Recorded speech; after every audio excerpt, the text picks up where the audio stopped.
Fala pessoal, tudo bem? Esse aqui é Economia em 5 Minutos, podcast do Banco BV, comigo Carlos Lopes, também com Roberto Padovani.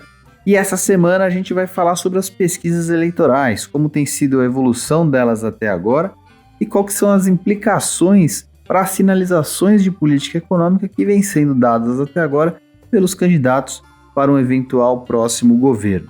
E o que a gente tem visto do lado das pesquisas é que, apesar da discrepância grande entre institutos e os números que eles atribuem ali aos candidatos, quando a gente olha para um agregado, para uma média geral, o que a gente vê é que desde julho desse ano, a gente vê um estreitamento da diferença entre os dois primeiros candidatos nas pesquisas, que são Lula e Bolsonaro.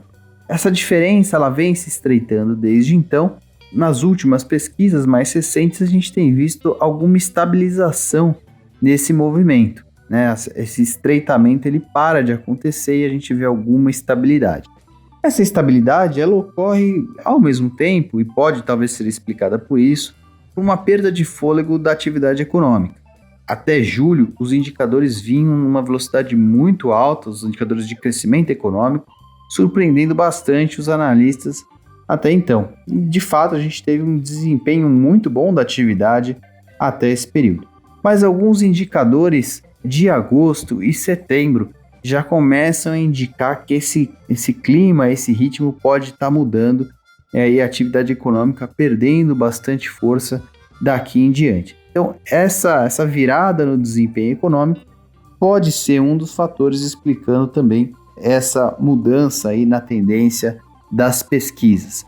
Mas fato é que a eleição ainda caminha para ser uma eleição apertada e isso tem implicações importantes sobre as sinalizações de política econômica, já que um ambiente mais ou menos disputado tem diferentes implicações sobre o que os candidatos passam a sinalizar como política econômica, com o objetivo de ganhar mais ou menos apoio aí durante essa corrida eleitoral. E é sobre essas recentes manifestações de gestão econômica ou sinalizações de gestão econômica que o Padovani vai falar para a gente qual que é a implicação disso para a economia no próximo ano.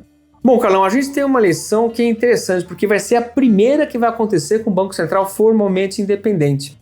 Só isso tira do debate político eleitoral temas como a taxa de juros ou o perfil do próximo presidente da instituição. As questões principais estão recaindo sobre gestão das contas públicas e tamanho do Estado. Dois temas fundamentais para a gente entender qual que é a estabilidade macroeconômica, portanto previsibilidade e atratividade da economia e investimentos. Bom, do ponto de vista de gestão das contas públicas, tem um problema, tem um desafio, seja qual for o próximo presidente. Depois de muitos anos controlando as despesas, é natural que haja agora uma demanda por reajuste de funcionários públicos, aumento dos investimentos do governo e, principalmente depois da pandemia, haja uma demanda por ampliação dos programas sociais. A questão é saber como financia essa expansão do gasto, se com aumento de impostos ou se com aumento de dívida do governo. O outro tema tem a ver com o tamanho do Estado. A gente vai discutir questões como concessão, privatização e reformas que são importantes para aumentar a produtividade da economia, como a reforma tributária e a reforma administrativa. E aí, como saber se a gente vai ter um governo que vai expandir mais as contas do governo ou se a gente vai ter reformas acontecendo? Tem uma questão importante que são as circunstâncias. O contexto importa muito para tomar as decisões quando você está em Brasília. E aí a gente tem uma situação interessante, porque não temos mais um quadro de exuberância global. Pelo contrário, a gente tem conflitos geopolíticos, tensões climáticas e sanitárias e principalmente elevação da taxa de juros na Europa e nos Estados Unidos, o que encarece o crédito e reduz o crescimento no mundo. Isso faz com que os investidores fiquem muito mais cautelosos e, portanto, penalizem mais a má condução da política econômica. Portanto, quando a gente olha o próximo presidente, ele vai ter muito mais restrições para escolher suas políticas econômicas do que teria numa situação de crescimento. Mas, ao mesmo tempo, Carlos, a gente tem uma situação que é muito melhor que a gente viveu em 2015 e 2016. Não existe uma crise aberta. Portanto, não há uma pressão da sociedade por mudanças para tentar virar a página e sair da crise.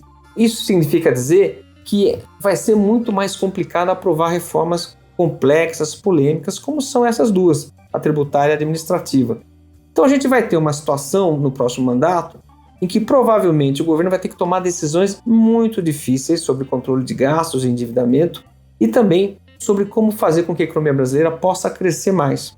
Bom, são temas que vão ser debatidos certamente depois das eleições e a gente tem muito o que acompanhar.